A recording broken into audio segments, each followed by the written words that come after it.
I don't want to scare you, but we are in a recession already, okay? And they're not going to tell you until maybe sometime around July or August.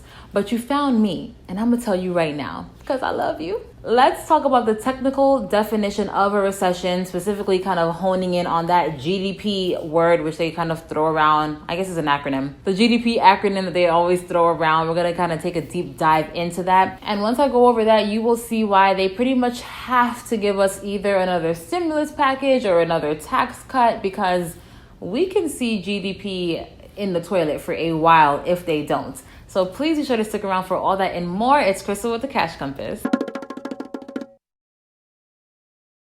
All right, welcome back. I am here to teach you all the things that you should have learned in school about money, but for whatever reason, they forgot to mention it. Please be sure to subscribe because we talk about everything from personal finance to investing to the economy.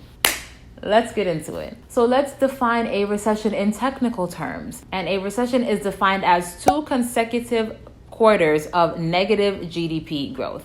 Now let's define GDP. GDP is pretty much the market value of all goods and services produced in a specific country. So for this video, I'll be talking about the United States. Now I'm going to try to get into this without putting you to sleep because this is not a lullaby, unless you want it to be. But basically, GDP is made up of 4 different components, being business investments, which is pretty much companies, different firms actually innovating, producing new and additional items. It also includes some residential, sprinkled in there. So new home construction. Okay. So it's basically the kind of investing, production, innovating piece. Then we have personal consumption, which is you and I balling like there's no tomorrow. Okay. We're buying clothes, we're buying, cars, we're buying furniture, things like that. So that's personal consumption. Then we have government spending, which is the governments, whether it's federal or state, using our tax money. And then finally, we have exports, which for us is pretty much always negative. It's just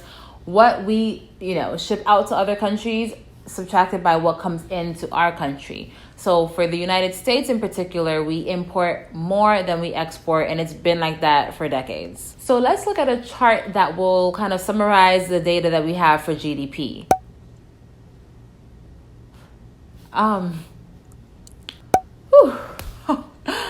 Much better. All right, so let's talk about this little breakdown. So as you can see, consumer spending is the most by a dramatic amount, 69. And honestly, if you do the math, it should be 70. They're lying to us already because this chart only totals 99. But you know what? Anyways, so us Americans, we like to spend, honey. And it's actually the majority of that 70% is for what they consider non-durable goods. So things that won't really last a long time, clothing, food, fuel, things like that.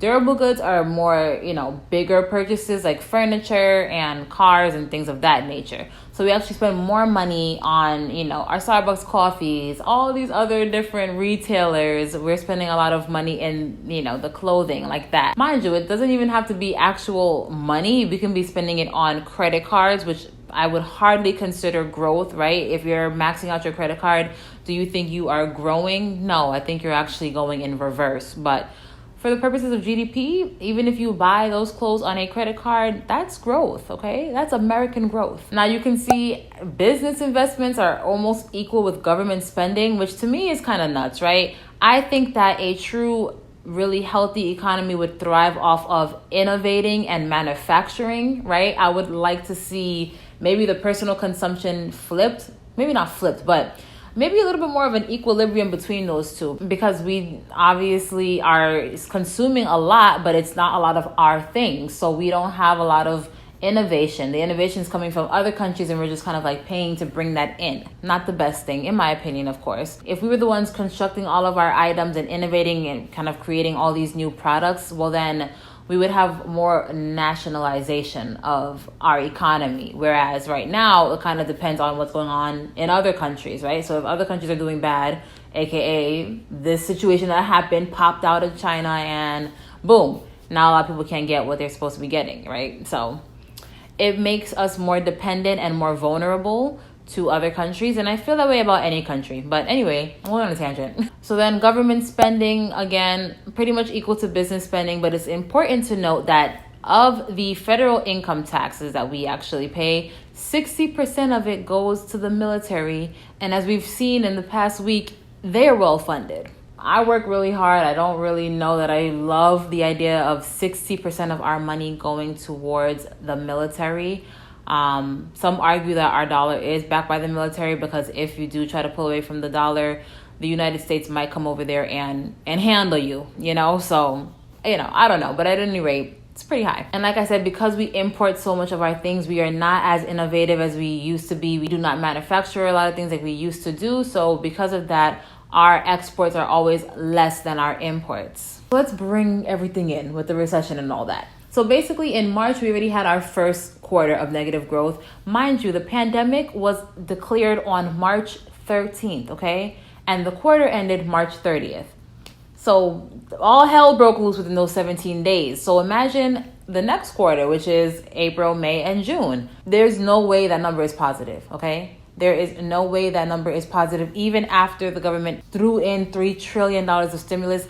I don't believe that it's going to be a positive number, because things fell off of a cliff. People could not go outside. People could not shop, So even though they had a lot of government spending to try to maybe prop up the economy and push up that number, I don't know that would be enough to cover, that 70% of personal consumption. And of course, people were still spending money. I'm not saying that it went to zero, but I don't know that what the government did would be enough to pull us into a positive territory. A lot of people were even estimating a negative 30%, which would be pretty intense. So we'll see what the real number is, like I said, in July or so, because remember, the quarter ends in June. Then they have to compile all that data. So we won't really know until July, maybe even August. So basically, like I said in the beginning of the video, they're going to have to give us something else to give us some more stimulus. If they want to get out of the recession territory, which I know they will want to, because just you telling people that we're in a recession will worsen the recession, right? People are going to be scared for their jobs. People are not going to want to spend as much. So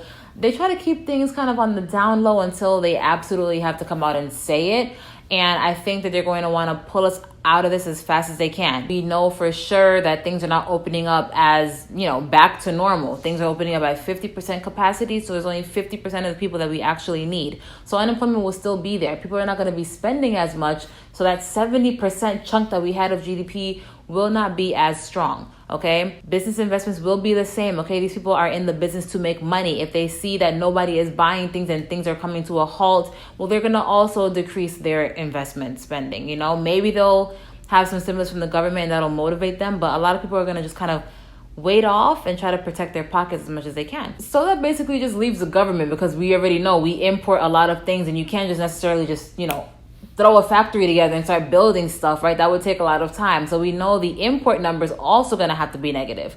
So how will they get us out of a recession? They have to spend more money. So they will do that through all these stimulus packages they have to give people, maybe increasing the unemployment again, like they said in the HEROES Act. We still haven't heard anything about that yet. Like I've told you before, I will definitely give you details as they become available. But, so I can basically see that we're going to need some sort of stimulus, maybe some sort of tax cut. We're going to need something to kind of prop the economy up, because people are going to be acting totally different. Okay, they're not going to be spending the way they used to. They literally can't even travel the way they used to. Maybe they're not even comfortable doing that. So there's a lot of different factors of why people will not be spending as much as they used to, and why the government will have to come in with something in order to kind of prop it up. And we can argue that GDP in and of itself is kind of a trash way to measure the recessions, right? Because if the government starts spending, to my point that I previously made, well, they can kind of give the impression that things are okay, right? Because it's just all about spending, really. So if we just give everybody some free money and they go ahead and buy TVs and buy a whole bunch of other stuff, well, now it looks like things are back to normal. But unemployment can still be high. Income can still be stagnant. Household debt can actually be increasing, right? Defaults on, maybe mortgages or cars, those can be increasing. But as long as GDP is positive, which people can be propping up with their debt, right? No, then there's no problem. But it doesn't necessarily mean everything is okay. And I think they have been kind of fudging with the numbers to give a false sense of like positive GDP. But when you look at the economy, it's not performing well, okay? The only thing that's performing well right now is the stock market, and that's, again, manipulated. So we are definitely in a recession. I do think that the best way you can prepare is just to, like I've mentioned before, just be really cautious with the money that you're spending. Obviously, Things are opening back up again. We're feeling a little bit free right now, so we want to kind of ball out, and I'm not mad at that. I just think try to be mindful because we haven't gotten to the thick of it yet. Trust me when I tell you that. I think things are just getting warmed up. I don't want to scare anybody. I want to prepare everybody. I want everybody to at least say, you know what?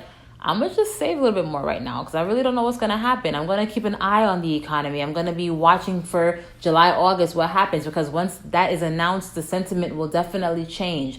They'll probably tell you things to make you feel good and feel comfortable, but I do think that they're going to have to actually talk with their pockets if they want people to feel good about life. To me, it's just inevitable at this point. All right, that is it. If you like this video, then please like this video and share with your friends. And don't forget to subscribe, okay? And if you have anything else going on, you know what I'm going to say. Go ahead and check out my other videos. And until next time, keep your money up.